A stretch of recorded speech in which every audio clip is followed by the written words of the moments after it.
नमस्कार दोस्तों, 4 मई की ताज़ा तहरीन खबरों में आपका स्वागत है। चलिए नजर डालते हैं आज की हेडलाइंस पर। बीते 24 घंटे में सबसे ज्यादा 2644 नए मरीज मिले, 83 लोगों ने गंवाई जान। संक्रमित सिख तीर्थयात्रियों से पंजाब में टेंशन, दिग्विजय बोले तबलीगी मरकज से कोई तुलना। कोरोना वॉरियर्स को तीनों सेनाओं का सलाम, आसमान से फूलों की बारिश। होम क्वारंटाइन में भेजे जाएंगे स्वस्थ प्रवासी मजदूर, सीएम योगी ने दिए निर्देश। आंध्र प्रदेश में बढ़े शराब के दाम, 25% बढ़ोतरी का ऐलान।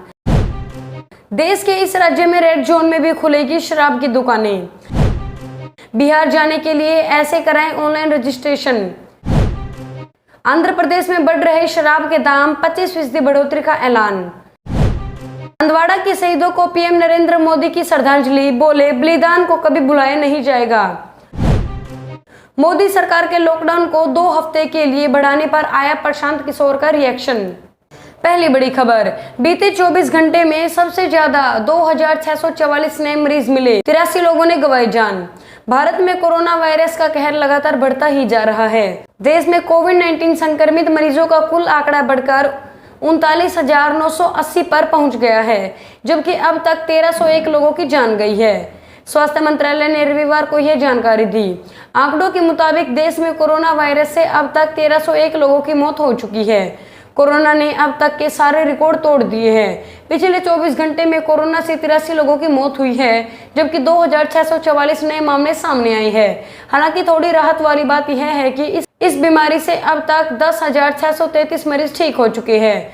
आपको बता दें कि कोरोना संक्रमण को फैलने से रोकने के लिए देश भर में लॉकडाउन लगाया गया है। लॉकडाउन के मौजूदा चरण को बढ़ाकर 17 मई तक कर दिया है। कोरोना योद्धाओं का सम्मान, देश में सबसे बड़े दुश्मन कोरोना वायरस के खिलाफ लड़ रहे कोरोना योद्धाओं को आज रविवार को भारतीय सेनाओं ने खास अंदाज में शुक्रिया अदा किया है। दूसरी बड़ी खबर, संक्रमित सिख तीर्थयात्रियों से पंजाब में टेंशन, दिग्विजय बोले तबलीगी मरकज से कोई तुलना। पंजाब में बड़ी संख्या में सिख तीर्थयात्रियों के कोरोना वायरस से संक्रमित पाए जाने पर कांग्रेस के वरिष्ठ नेता दिग्विजय सिंह ने सवाल उठाया है। उन्होंने कहा है कि सिख तीर्थयात्रियों के कोरोना संक्रमित पाए जाने से पंजाब में खतरा पैदा हो गया है। क्या इसकी तबलीगी मरकज से कोई तुलना की जा सकती है? दिग्विजय सिंह ने एक खबर को ट्विटर पर साझा करते हुए लिखा है कि दिग्विजय सिंह ने एक खबर को ट्विटर पर साझा किया और सवाल किया है कि क्या सिख तीर्थयात्रियों की तुलना तबलीगी मरकज मामले से की जा सकती है। उन्होंने लिखा, सिख तीर्थयात्रियों के कोरोना संक्रमित पाए जाने से पंजाब में खतरा पैदा हो गया है। क्या इसकी तबलीगी मरकज से कोई तुलना की जा सकती है? आपको बता दें कि शनिवार रात तक के आंकड़ों के मुताबिक महाराष्ट्र के नांदेड़ से लौटे सिख श्रद्धालुओं की वजह से पंजाब में कोरोना के आंकड़ों में तेजी से इजाफा हुआ है। पंजाब में कोरोना संक्रमित लोगों की संख्या बढ़कर 780 हो गई है। इनमें से कोरोना के 400 मामले पिछले 72 घंटे में बढ़े हैं, जिसमें से नांदेड़ से आए 391 तीर्थयात्री हैं। तीसरी बड़ी खबर, कोरोना वॉरियर्स को तीनों सेनाओं का सलाम, आसमान से फूलों की बारिश। पूरा देश कोरोना वायरस से जंग लड़ रहा है। इन सब के बीच कुछ ऐसे कोरोना योद्धा हैं जो स्वास्थ्य कर्मी और डॉक्टर्स के रूप में इस मोर्चे पर फ्रंट लाइन पर लड़ रहे हैं। डॉक्टर्स, स्वास्थ्य कर्मी और सफाई कर्मी अपनी जान जोखिम में डालकर ये काम बखूबी कर रहे हैं। इसलिए सेना के तीनों अंगों के जवानों ने रविवार को कोरोना योद्धाओं को सलामी दी। अस्पतालों पर फूल भी बरसाए गए। दरअसल रविवार को देश की तीनों सेनाओं, थल सेना, वायुसेना व नौसेना ने अपने अपने तरीके से कोरोना योद्धाओं को सलाम किया। जम्मू कश्मीर से लेकर कन्याकुमारी तक और पश्चिमी राज्य महाराष्ट्र से लेकर बंगाल की खाड़ी तक सेना, वायुसेना और नौसेना के जवानों ने स्वास्थ्य कर्मियों के प्रति आभार प्रकट किया। कोरोना योद्धाओं को सलामी देने के लिए तीनों सेनाओं ने अनोखा अंदाज अपनाया। वायुसेना ने पूरे देश में फ्लाई पास्ट करके फूल बरसाए और डॉक्टरों, पुलिस कर्मियों और सफाई कर्मियों को धन्यवाद देने के साथ साथ उनकी हौसला अफजाई की। चौथी बड़ी खबर, होम क्वारंटाइन में भेजे जाएंगे स्वास्थ्य प्रवासी मजदूर, सीएम योगी ने दिए निर्देश। कोरोना वायरस महामारी के कारण देश में लागू लॉकडाउन 2 आज समाप्त हो रहा है, जबकि 4 से 7 मई तक लॉकडाउन 3 लागू रहेगा। हालांकि इस दौरान अन्य राज्यों में फंसे प्रवासी श्रमिकों को वापस लाने की इजाजत गृह मंत्रालय ने राज्यों को दे दी है। उत्तर प्रदेश सरकार ने राजस्थान के कोटा में फंसे छात्रों और हरियाणा से प्रवासी मजदूरों को पहले ही वापस बुला लिया था। दिल्ली से भी श्रमिक वापस लाए गए थे। अन्य राज्यों से लाई जा रहे सभी श्रमिकों को क्वारंटाइन सेंटर पर रखा जा रहा था। अब राज्य सरकार ने क्वारंटाइन सेंटर पर स्क्रीनिंग के बाद स्वस्थ श्रमिकों को होम क्वारंटाइन में भेजने का फैसला किया है। मुख्यमंत्री योगी आदित्यनाथ ने रविवार को अधिकारियों के साथ रविवार को समीक्षा बैठक की और यह निर्देश दिए। मुख्यमंत्री ने कहा है कि स्वस्थ श्रमिकों को राशन की किट देकर होम क्वारंटाइन में भेज दिया जाए। मुख्यमंत्री ने प्रत्येक क्वारंटाइन सेंटर में अच्छा और पर्याप्त भोजन उपलब्ध कराने को कहा। साथ ही यह निर्देश भी दिया है कि क्वारंटाइन सेंटरों का निरीक्षण करते रहें। पुलिस और सुरक्षा बलों में फैलते संक्रमण को देखते हुए उन्होंने विशेष सतर्कता बरतने को कहा। मुख्यमंत्री ने अधिकारियों को यह निर्देश भी दिया है कि लॉकडाउन 3 के दौरान क्या खुला रहेगा और क्या बंद रहेगा। 5वीं बड़ी खबर, आंध्र प्रदेश में बढ़े शराब के दाम, 25% बढ़ोतरी का ऐलान।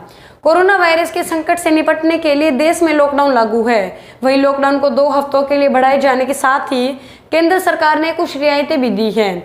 इन रियायतों में शराब की दुकानों को खोलने की छूट दी गई है। इस बीच आंध्र प्रदेश सरकार ने शराब के दामों में बढ़ोतरी का ऐलान किया है। आंध्र प्रदेश सरकार ने शराब के दामों में 25% बढ़ोतरी का ऐलान किया है। सरकार का कहना है कि इस बढ़ोतरी का मकसद शराब की दुकानों में भीड़ को नियंत्रण करने से है। वाईएस जगनमोहन रेड्डी ने कोविड-19 को लेकर उठाए गए कदमों और लॉकडाउन को खत्म करने की योजना के बारे में समीक्षा बैठक की है। साथ ही उन्होंने कहा है कि राज्य में शराबबंदी को और अधिक लागू करने के लिए कदम उठाए गए हैं। 6ठी बड़ी खबर, देश के इस राज्य में रेड जोन में भी खुलेंगी शराब की दुकानें। देश में कोरोना वायरस का कहर लगातार बढ़ता ही जा रहा है। देश में जारी लॉकडाउन के बावजूद संक्रमितों का आंकड़ा 40,000 पार कर गया है और अब तक 1300 से ज्यादा लोगों की मौत हो चुकी है। वहीं कोरोना के कहर को देखते हुए लॉकडाउन को 17 मई तक के लिए बढ़ा दिया गया है। इस बीच खबर आ रही है कि कोरोना से सबसे ज्यादा प्रभावित राज्य महाराष्ट्र ने रेड जोन में भी शराब की दुकानें सहित स्टैंड अलोन दुकानों को खोलने की अनुमति दी है। हालांकि वह किसी मॉल रेस्टोरेंट का हिस्सा न हो। प्रत्येक लेन में केवल 5 गैर आवश्यक दुकानें खोली जा सकती हैं। वहीं आवश्यक सामानों की दुकानों के खोलने को लेकर कोई संख्या तक नहीं है। 8वीं बड़ी खबर, आंध्र प्रदेश में बढ़े शराब के दाम, 25% बढ़ोतरी का ऐलान। प्रत्येक लेन में केवल 5 गैर आवश्यक दुकानें खोली जा सकती है। वहीं आवश्यक सामानों की दुकानों के खोलने को लेकर कोई संख्या तक नहीं की गई है। महाराष्ट्र सरकार की तरफ से जारी नोटिफिकेशन के अनुसार मुंबई और पुणे में अभी भी रेड जोन में कोई भी दुकानें नहीं खोली जाएंगी। दुकानों की टाइमिंग स्थानीय अधिकारियों के द्वारा वहां की स्थिति के अनुसार तय की जा सकती है। हालांकि सैलूनों को खोलने की अभी तक कोई इजाजत नहीं दी गई है। स्वास्थ्य मंत्रालय ने रविवार को यह जानकारी दी। 7वीं बड़ी खबर, बिहार जाने के लिए ऐसे कराएं ऑनलाइन रजिस्ट्रेशन।